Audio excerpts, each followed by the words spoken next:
সবচেয়ে বড় এই অস্ত্রটি সবচেয়ে বেশি অবহেলিত থাকে আমাদের।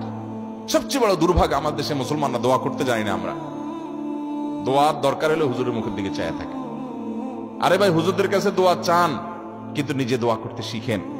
আল্লাহ বলেছেন উদউনি আস্তাজিব লাকুম, তোমরা আমার কাছে দোয়া করো, আমি দোয়া কবুল করব। আহ, কি কপাল পোড়া, আমরা চাইতে জানি না। নবী করিম সাল্লাল্লাহু আলাইহি সাল্লাম বলেছেন, পায়ের জুতার ফিতাটা ছিঁড়ে গেছে পথে চলতে গিয়ে, তোমার এটা ছোট বিষয়, ঠিক করে ফেলা যাবে। এটার জন্য তুমি আল্লাহর কাছে দোয়া চাও, এটার জন্য আল্লাহর কাছে দোয়া করো, সাহায্য চাও যে আল্লাহ এটাও একটা বিপদ, হোক ছোট, আপনি সাহায্য করেন। নবী করিম সাল্লাল্লাহু আলাইহি সাল্লামের পুরো জীবন দোয়া দোয়া দোয়া দোয়া।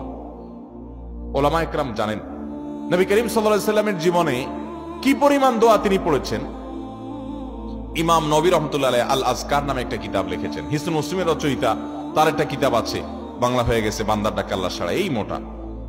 ডক্টর খন্দকার আব্দুল্লাহ জাহির রহমানের একটা বই আছে, রাহে বেলায়েত, আরো বই আছে। এরকম অনেক দোয়ার বই আছে, মোটা মোটা। তারপরে আরো অনেক বড় বড় মুহাদ্দিসগণ, আগের মুহাদ্দিসগণ আরো অনেক বড় বড় সংকলন রেখে গেছেন। নবী করিম সাল্লাল্লাহু আলাইহি সাল্লামের জীবনে প্রতিটা পদে পদে দোয়া, প্রতিটা পদে পদে। বৃষ্টি হচ্ছে তখন দোয়া, বৃষ্টি হচ্ছে না তখন দোয়া, টয়লেটে ঢুকছেন তখন দোয়া, বের হচ্ছেন তখন দোয়া, খাচ্ছেন তখন দোয়া, খাবার শেষ করেছেন তখন দোয়া, স্ত্রী সবার সময় দোয়া, বাসা থেকে বের হওয়ার সময় দোয়া, বাসায় ঢুকার সময় দোয়া, বাজারে ঢুকছেন তখন দোয়া, মসজিদে ঢুকছেন তখন দোয়া, পরিচিত অপরিচিত মানুষের সাথে সাক্ষাৎ হয়েছে, সালাম দিচ্ছেন, সেটাও একটা দোয়া, নামাজ শেষ করছেন তখনও দোয়া দিয়ে, দোয়া মাসুরা দিয়ে শেষ করছেন, নামাজ শুরু করছেন সূরা ফাতিহা ইহদিনাস সিরাতাল মুস্তাকিম দোয়া দিয়ে শুরু করছেন। বিবাহ শাদী যে সংগঠন হলো, এর শেষে নবী সাল্লাল্লাহু আলাইহি ওয়াসাল্লাম দোয়া পড়েছেন, দুধ পান করেছেন, দোয়া করেছেন, আরেক কিছু খেয়েছেন, দোয়া করেছেন। তার জীবনে দোয়া ছাড়া কিছু নেই, দোয়া এবং দোয়া। আর দোয়া ও হুয়াল ইবাদা, কত বড় অস্ত্র জানেন। নবী করিম সাল্লাল্লাহু আলাইহি ওয়াসাল্লাম বলেছেন, লা ইয়ারুদ্দুত তাকদীর লা ইয়ারুদ্দুল কদরা ওয়া ফি রিওয়ায়াতিন লা ইয়ারুদ্দুল কাযা ইল্লা দুআ। তিরমিজির বর্ণনায় কাযা আসছে, আর মুসনাদ হাকিমের বর্ণনায় আল কদরা শব্দ আসছে, লা ইয়ারুদ্দুল কদরা ওয়া লা ইয়ারুদ্দুল কাযা ইল্লা দুআ। আল্লাহর নির্ধারণকে, একটা হাদিসে আসছে আল্লাহ যা নির্ধারণ করেন, ফয়সালা করেন, সেটা আর পরিবর্তন করেন না। কিন্তু এক্সেপশন হলো যে আল্লাহ নির্ধারণকে পর্যন্ত আল্লাহ পরিবর্তন করেন বান্দার দোয়ার মাধ্যমে। যদিও দোয়া করে যে পরিবর্তিত হয়ে কিছু একটা হবে, সেটাও আল্লাহ আগে থেকে জানতেন। আল্লাহর কাছে অজানা বলতে কিছু নাই, কিন্তু দোয়ার মাধ্যমে নবী করিম সাল্লাল্লাহু আলাইহি ওয়াসাল্লাম আল্লাহর কাছে কিছু জিনিস থেকে পানা চাইতেন। ভাইরা আমার, এর ভিতরে একটা হলো ওয়াসুইল কাযা, আল্লাহুম্মা ইন্নী আউযু বিকা মিন দারকিল বালা ওয়া দারকিশ শাকা ওয়াসুইল কাযা ওয়া শামাতাতিল আদা। ওয়াসুইল কাযা, আল্লাহ আপনার কাছে পানা চাই সুউল কাযা, আপনার ফয়সালার ক্ষতি থেকে, আমার ভাগ্যে কোনো ক্ষতিকর কিছু থাকলে এটা থেকে আপনার কাছে পানা চাই আল্লাহ। নবী সাল্লাল্লাহু আলাইহি ওয়াসাল্লাম দোয়া করতেন। আমরা কয়বার দোয়া করি? অতএব ভাইরা আমার, আল্লাহর কাছে দোয়া করতে থাকবো, আল্লাহ আপনি আমাকে আপনার কাযা, আপনার কদরের ক্ষতি থেকে আমাকে আপনি পানা দেন, আমার জন্য কোনো ক্ষতি স্পর্শ না করে আমার নসিবে যেন ভালো কিছু হয়।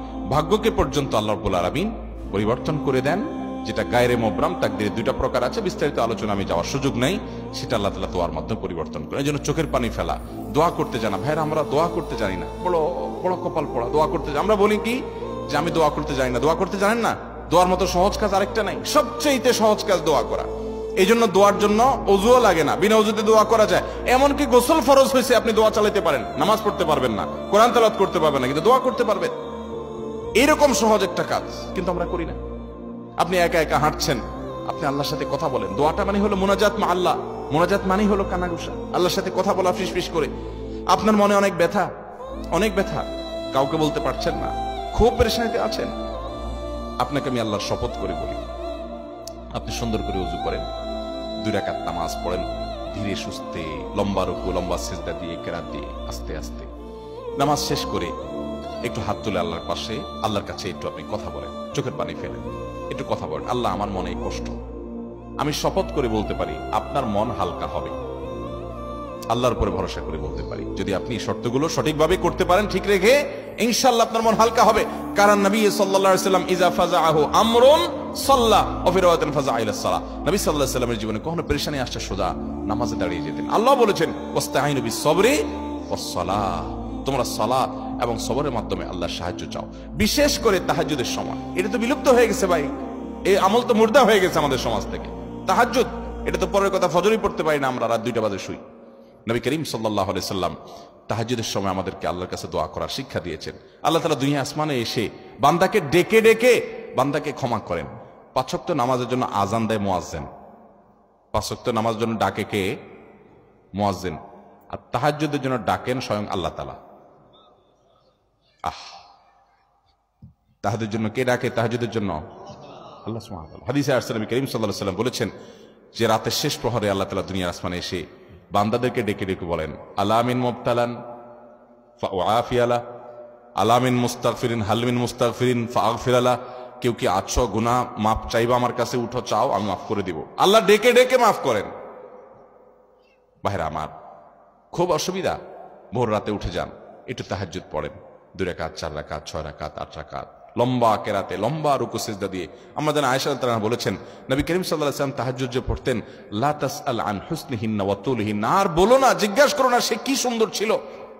দাঁড়িয়ে কেরাত শুরু করলে আর রুকুতে যেতেন না, রুকুতে গেলে আর উঠতে চাইতেন না, সিজদা গেলে আর উঠতে চাইতেন না।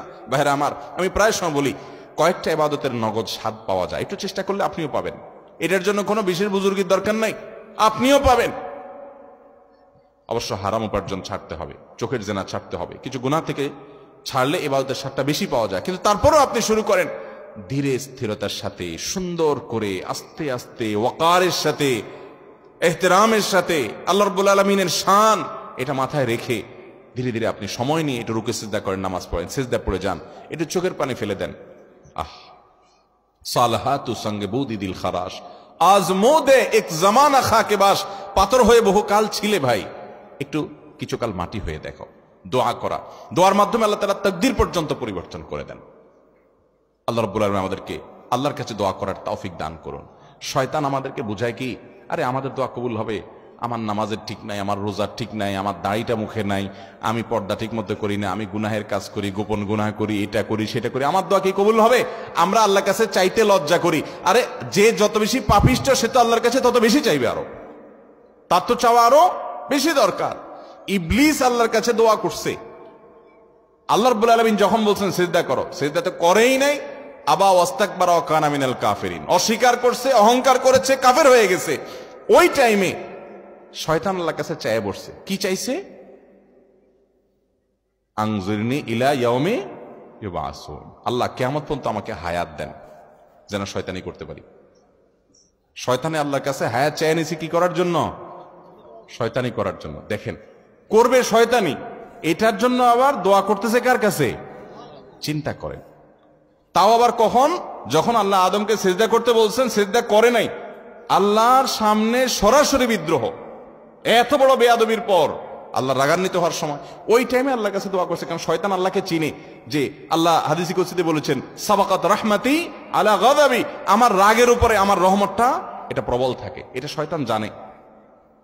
আমরা রাগ হয়ে গেলে বেতাল হয়ে যাই, আল্লাহ সুবহানাহু ওয়া তাআলা তো আহকামুল হাকিমিন, তার সাথে তো মাখলুকের কোনো তুলনা চলে না। এটা শয়তান জানে, আল্লাহকে চিনে, সে আল্লাহকে ইবাদত করেছে একদম ফেরেশতাদের সাথে থেকে, সে জানে। এই জন্য রাগের মুহূর্তে পর্যন্ত আল্লাহর কাছে দোয়া করে পড়ছে। আল্লাহ বলেছেন ইন্নাকা মিনাল মুনজারিন, যাও তোমাকে হায়াত দেয়া হলো, শয়তানি করার সুযোগ দেয়া হলো, চাইছো একটা জিনিস দিলাম, বেঁচে থাকবা কিয়ামত পর্যন্ত। তাহলে শয়তান যদি আল্লাহর কাছে দোয়া করে, আল্লাহর রাগের সময় যদি আল্লাহ কবুল করেন, আমাদের দোয়া কবুল হবে না ইনশাআল্লাহ? তাহলে দোয়া করবো তো ইনশাআল্লাহ। হুজুরদের মুখের দিকে চেয়ে থাকবো না সবসময় দোয়ার জন্য।